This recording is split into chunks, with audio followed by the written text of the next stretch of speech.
سابقہ نہیں کہہ رہا، توجہ سے سن لو۔ تو اللہ تعالیٰ نے قرآن پاک میں فرمایا محمد رسول اللہ، محمد اللہ کے سچے رسول ہیں، والذین معہ، اور ان کی معیت میں جو ان کے صحابہ کرام ہیں، اشداء علی الکفار، وہ کفار پر سخت ہیں، رحماء بینہم، وہ آپس میں شیر و شکر ہیں۔ اگر ان کے بعض معاملات میں اختلاف رہے ہوئے لیکن ان کے معاملات صلح پر ختم ہوئے، اور قرآن پاک میں ہے وصلح خیر، اور صلح میں بہتری ہے، تو اس لیے صلح پر ان کے معاملات منتج ہوئے۔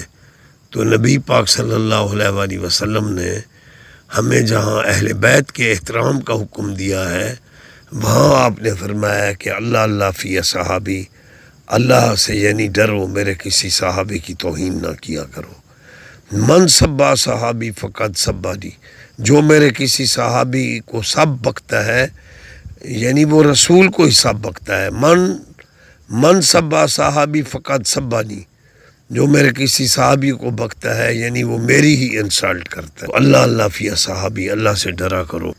تو اور ان کے اہل بیت اطہار اور صحابہ کے جو معاملات ہیں، رحماء بینہم، یہ قرآنی فیصلہ ہے، اور ان کے جو اختلاف آراء میں تو صلح پر معاملہ منتج ہوا۔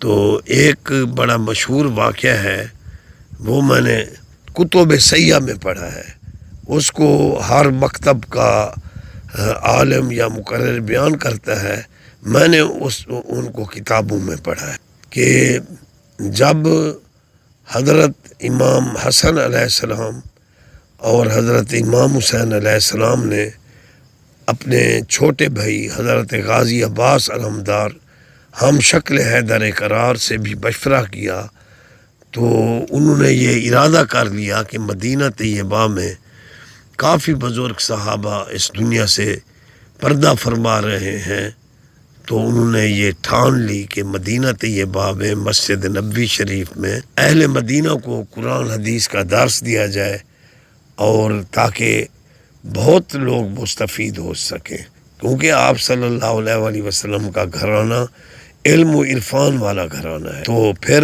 باہم امام حسن علیہ السلام اور امام حسین علیہ السلام اور حضرت غازی عباس علمدار، علی کا شیر شہزادہ، تو ان کے مشورے سے تینوں بھائیوں نے وہ جو حکومت تھی وہ حضرت امیر معاویہ امیر شام رضی اللہ عنہ کو ایک معاہدے کے تحت انہوں نے ان کو عطا کر وصلح خیر۔ تو حضرت امیر معاویہ رضی اللہ عنہ نے اظہار تشکر بھی کیا، ان کا شکریہ ادا بھی کیا، اور پھر جو ہے نا وہ ان کی خدمت میں نذرانہ اور سالانہ نذرانہ جات وہ ان کی خدمت میں بھیجا کرتے تھے اور بڑا احترام کرتے تھے۔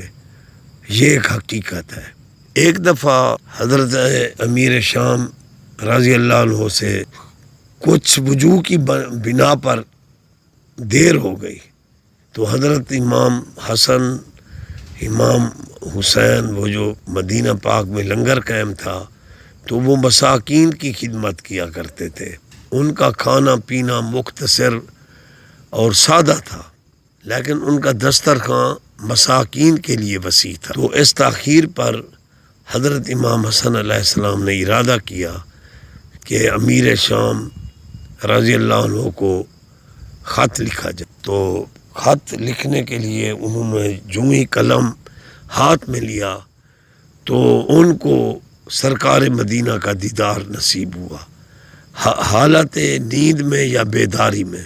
میں دونوں چیزوں کو مانتا ہوں، قائل ہوں، میں مانتا ہوں، میں مرتد نہیں ہوں نہ منکر۔ حالت نیند میں یا حالت بیداری میں سرکار حسن علیہ السلام کو سرکار مدینہ صلی اللہ علیہ وآلہ وسلم کا دیدار نصیب ہوا۔ تو آپ صلی اللہ علیہ وآلہ وسلم نے ارشاد فرمایا کہ یعنی اے میرے بیٹے، اے میرے پیارے نواسے، خط مت لکھو، سورت واقعہ کی تلاوت۔ تو حضرت امام حسن نے جب سرکار عبد قرار کا حکم سن لیا تو پھر انہوں نے وہ قلم رکھ دی اور انہوں نے سورت واقعہ کی تلاوت. تو دوسرا دن تھا پھر بھی سورت واقعہ کی تلاوت کی. تو یا تیسرا دن تھا پھر وہ خط آ گیا امیر شام کا رضی اللہ عنہ کا. تو اس میں انہوں نے بڑی معذرت کی اور ان کا جو ایلچی آیا تھا وہ پہلے اگر وہ یعنی 6 لاکھ کی صورت میں آتا تو پھر وہ 7 لاکھ کی صورت میں تھا. اور اسی اندازے سے حضرت غازی عباس علمدار سنگھ کے لیے بھی تھا. اور پھر وہ معافی نامہ اس میں معذرت وہ کر رہے تھے، وہ بتا رہے تھے کہ یہ جو نظام ہوتا ہے پورا اس میں جن کی ڈیوٹیاں ہیں اس میں وہ معاملات میں ہیں اور اس میں یعنی دیکھنے میں، جانچنے میں، پڑتال کرنے میں جو ہوتے ہیں اموال، تو اس میں تاخیر ہو گئی اور انہوں نے اپنے خط میں معافی بھی مانگی اور وہ نذرانہ جات پیش. اب نص قرآنی ہے یا ایھا النبی جاہد الکفار والمنافقین. یہ قرآن ہے کہ اے میرے نبی منافقین اور کافروں سے جہاد کرو. تو اس لیے پاک رسول صلی اللہ علیہ وآلہ وسلم، آپ کے اہل بیت اطہار اور علی کا طرز زندگی منافقت کی موت ہے. وہ کبھی کسی منافق سے یا کافر سے کمپرومائز بالکل نہیں کر، نہ منافق اور کافر سے یہ وظائف یا نذرانہ جات وہ قبول بھی نہیں کر سکتے. اور اسی طرح ایک آیت میں ہے مومنوں کو اللہ کا خطاب ہے، قرآن پاک ہے، ان تؤدوا الامانۃ الی اہلھا، امانت اہل کے سپرد. تو اس لیے امیر شام اگر حضرت علی کا قاتل تھا تو پھر ان کو حکومت انہوں نے دی. قاتل کو یا کافر کو یا منافق کو امانت نہیں سونپی جاتی، تو معاہدے کے تحت ان کو حکومت دی گئی. تو اس لیے امیر شام صحابی رسول ہے، رضی اللہ عنہ ہیں، خال المسلمین ہیں، کاتب الواج ہیں. اور ان کے لیے سب سے بڑا اعزاز ایک تو صحابی رسول ہونا، اور ہر صحابی کے ساتھ رضی اللہ عنہ لکھا جاتا ہے، اور قرآن میں ہے رضی اللہ عنہم ورضوا عنہ، وہ اللہ سے راضی، اللہ ان سے راضی. یہ بہت بڑا اعزاز ہے. اور پھر ان کے لیے قرآن کی روح سے دوسرا بہت بڑا اعزاز ہے، قرآن کی روح سے. یہاں تاریخ نہیں چلے گی بھائی، ان تؤدوا الامانۃ الی اہلھا، امانت اہل کے سپرد کرو. کسی فاسق و فاجر، شرابی، بے دین کو آل محمد اتنی بڑی امانت نہیں سونپ سکتے. لیکن آل محمد کرسی اور دنیا کے تخت کو ٹھوکر لگاتے ہیں، لیکن اس کا مقصد یہ نہیں ہے کہ وہ کسی نااہل کو دے دیں. اگر ایسی بات ہوتی تو یزید کی حکومت کو بھی امام حسین تسلیم کر لیتے، لیکن نہیں. آپ میرے معافی ضمیر کو اچھی طرح ہر باضمیر صاحب علم بندہ سمجھ رہا. تو پھر اس کے بعد انہوں نے وہ نذرانہ بھی قبول کیا اور خیر سگالی کا سلام بھی بھیج دیا. تو سلام بھیج دیا تو پھر حضرت امیر معاویہ بہت خوش ہوئے. پھر ان کا خط آ گیا تو اس نے جناب حسنین کریمین شریفین طیبین طاہرین کو یعنی وہ شام کی دعوت دی کہ حضور ہم آپ کا استقبال بھی کریں گے اور تمام لوگ، آپ ہمارے امام ہو، آپ کی زیارت بھی کی جائے گی. تو مدینہ میں حضرت غازی عباس کو انہوں نے اپنا قائم مقام بنایا اور حسنین کریمین نے ان کو کی دعوت کو برسر چشم مہربانی کرتے ہوئے قبول فرما لیا. پھر اس کے بعد یہ ایک حقیقت ہے کہ وہ اعلیٰ سواریوں پر بیٹھ کر یہ شہزادے حسنین کریمین طیبین طاہرین آپ تشریف لے گئے. تو وہاں پھر حضرت امیر شام امیر معاویہ رضی اللہ عنہ نے اعلان کرا دیا کہ شہزادگان رسول اصل وہ ہمارے بادشاہ ہیں، ہمارے امام ہیں، کائنات کے امام ہیں، ان کی آمد ہے تو ان کا پرتپاک استقبال بھی ہوگا، اور وہ کرم نوازی فرما رہے ہیں، تشریف لا رہے ہیں، تو ان کا فقید المثال ان کا استقبال کیا گیا۔ ایک بہت ہی غریب بوچی تھا، یہ صحیح ہے، کتابوں میں ہے، ہر مکتب کا بندہ دیکھ سکتا ہے اپنی کتابوں کو۔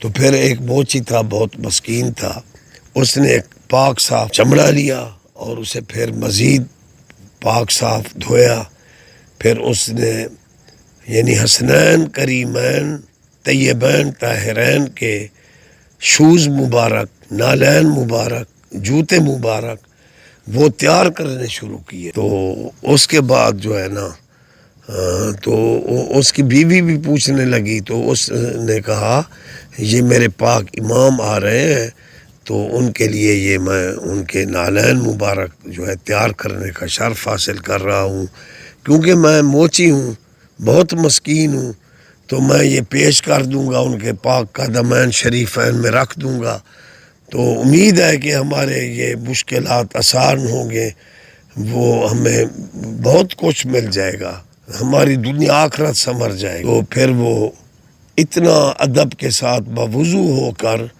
وہ درود بھی پڑھتا، کبھی نوافل بھی ادا کرتا، اور باوضو ہو کر اس نے حسنین کریمین طیبین طاہرین شریفین شہیدین جنت کے نوجوانوں کے سرداروں کے انہوں نے نالین پاک تیار، حتیٰ کہ جب وہ استقبال ان کا کیا گیا تو امیر شام نے ان کے لیے بڑے بڑے تخت بچھا دیے تھے اور ان کو بڑی عزت افزائی سے تخت پر بٹھایا، اور خود بھی استقبال کے لیے آئے، اور ان کے جتنے تھے وہ فوجی سب نے ان کا استقبال کیا، اور امیر شام رضی اللہ عنہ نے حسنین کریمین طیبین طاہرین کے مقدس ہاتھوں کو بھی چوما۔ تو اسی اثناء میں وہ جب یعنی دسترخوان بچھ رہے تھے تو وہ مسکین آ گیا، تو اس نے حضور حسنین کریمین کے لیے وہ بہترین جو نالین بنائے تھے وہ ان کی قدمین شریفین میں شرف حاصل کیا، لیکن اس مسکین کی دل آزاری نہ امام حسن علیہ السلام نے کی، نہ سرکار حسین علیہ السلام نے کی۔ اس کے بنے ہوئے جو شوز تھے یا نالین پاک تھے تو اب انہوں نے وہ پہنے، تو اسی وقت امیر شام رضی اللہ عنہ نے اپنے ایک درباری کو کہا، ایک بڑا تشلا تھا، اس میں سونا اور چاندی تھا، وہ لایا گیا استقبالیہ کے لیے، بھئی استقبال کیا جائے اور یہ سونا چاندی کا تشت یہ حسنین کریمین کی خدمت میں پیش کیا جائے۔ وہ استقبال ہو رہا تھا نا، تو اس لیے جب وہ تشت سونے اور چاندی کا لایا گیا تو بڑے باادب اور احترام سے وہ حسنین کو انہوں نے پیش کیا، تو حضرت امام حسین علیہ السلام کے کیونکہ بڑے بھائی موجود تھے تو انہوں نے اس کو قبول کیا اور اپنے ہاتھ میں لے لیا، تو ساتھ ہی وہ ادب سے قدموں میں جو بیٹھا ہوا موچی تھا تو اسے کہا یہ لے جاؤ، یہ تیرا انعام ہے۔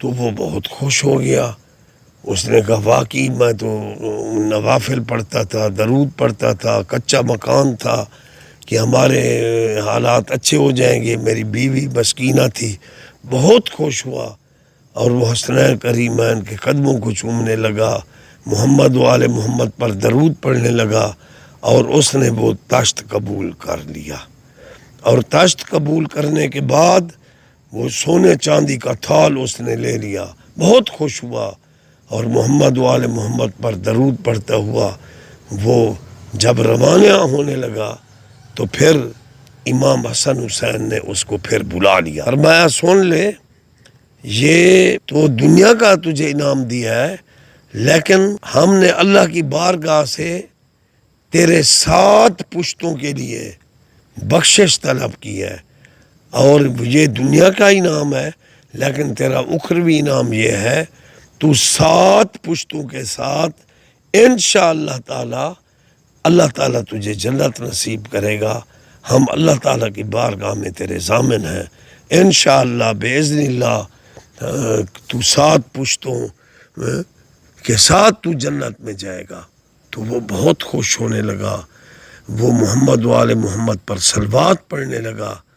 تو اس میں امیر شام امیر معاویہ بھی کھڑے تھے اور درباری بھی کھڑے تھے. تو یہ منظر دیکھ رہے تھے. تو درباریوں میں سے ایک بول پڑا. اس نے کہا حضور امیر شام آپ کا نیاز مند ہے. کیونکہ حسنین کریمین موجود تھے تو امیر شام کا ایک دوست بوڑھا بول اٹھا. اس نے کہا یہ آپ کا جو ہے نا نیاز مند ہے, اس نے یہ اہتمام کیا آپ کی نیاز مندی میں اور یہ تاشت بھی پیش کیا, اس کے لیے آپ کا فرمان کیا جاری ہوگا؟ آپ نے فرمایا بھائی قرآن پاک میں ہے وَكُلٌّ وَعَدَ اللَّهُ الْحُسْنَى. حضور کا ہر صحابی جو ہے وہ جنتی ہے, ہر صحابی جنتی ہے. لیکن یہ تو حضور کا صحابی بھی ہے, پھر صلح بھی ہو گئی ہے, تو ہم نے سب جو باتیں ہیں وہ بھلا دیں اور ہم نے اس کو معاف بھی کر دیا. اگر اس کے معاملات ہمارے امیر المومنین بابا کے ساتھ کچھ الجھن والے تھے, ہم نے تو اسے معاف کر دیا. اور اللہ نے تو ہر صحابی کو جنتی کہا, لیکن ہم بھی کہتے ہیں کہ اگر اس نے ہماری عزت کی, ہمارا احترام کیا, ہمارا استقبال کیا, انشاءاللہ ضامن ہے یہ ہر حضور کا ہر صحابی جنتی ہے اور ہم اس کے ضامن ہیں انشاءاللہ یہ بھی جنتی ہے. تو اس واقعہ سے یہ معلوم ہوا کہ آل محمد اولین و آخرین کا علم اللہ تعالیٰ کے حکم سے, اللہ کی عطا سے رکھتے ہیں, اللہ کی عطا سے. تو اس لیے قرآن پاک میں بھی حضور کے ہر صحابی کو اللہ نے فرما دیا کہ رضی اللہ عنہم ورضوا عنہ, اور حضور کا ہر صحابی جس پر اللہ راضی ہے وہ اللہ سے راضی ہے. جن پر اللہ راضی ہوتا ہے تو ان کا انعام بھی قرآن میں آیا ہے, اولئک اصحاب الجنہ ہم فیہا خالدون. وہ جنتی ہیں, ہمیشہ جنت میں رہیں گے. یہ قرآنی فیصلہ ہے. پھر جب انہوں نے سپیشلی جو اہتمام کیا, حسنین کریمین کا استقبال کیا, ان کی دعوت کی, تو پھر یہ امیر شام رضی اللہ عنہ کے لیے اعزاز ہے کہ حسنین کریمین نے اس کو جنتی کہا اور فرمایا انشاءاللہ یہ بھی جنت میں جائے گا, کیونکہ صلح ہو گئی اور پچھلی باتیں ختم ہو گئیں. وصلح ہو خیر, اور ہم اس پر راضی ہیں تو اس کی دعوت پر رہے ہیں. تو پھر انہوں نے فرمایا کہ یہ بزرگ بھی انشاءاللہ جنتی ہے. تو اس واقعہ سے یہ مسئلہ منطبق ہوا کہ انہوں نے کسی شرابی یا فیوچر میں اس کے شرابی لانتی بیٹے سے کوئی کمپرومائز نہ کیا, لیکن صحابی سے آل محمد کی صلح ہے, صلح ہے, صحابی سے صلح ہے. کسی شرابی اور فاسق و فاجر کی نہ دعوت قبول کرتے ہیں تو نہ ان کی حکومت کو قبول کرتے ہیں. شاہ است حسین بادشاہ است حسین, دین است حسین دین پناہ است حسین, سرداد نہ داد دست در دست یزید, حقہ کے بنا لا الہ است حسین. قتل حسین اصل میں مرگ یزید ہے, اسلام زندہ ہوتا ہے ہر کربلا کے بعد. حسن کے ماہتاب ہیں دونوں, عشق کے آفتاب ہیں دونوں, شاہ بغداد شاہ حسن مولا حسین, دل برے بو تراب ہیں دونوں, میرے تو عالی جناب ہیں دونوں. اگر بوچی ان کی جوتی مبارک سینے کا شرف حاصل کرتا ہے, اس کو سونے چاندی کا تھال دیتے ہیں, لیکن جس نے سارا اہتمام کیا اس کو بھی حسنین کریمین نے ماشاءاللہ جنت کی نوید سنا دی. دعا ہے اللہ تعالی حق سچ ماننے سمجھنے کی توفیق عطا فرمائے. وما علینا الا البلاغ المبین.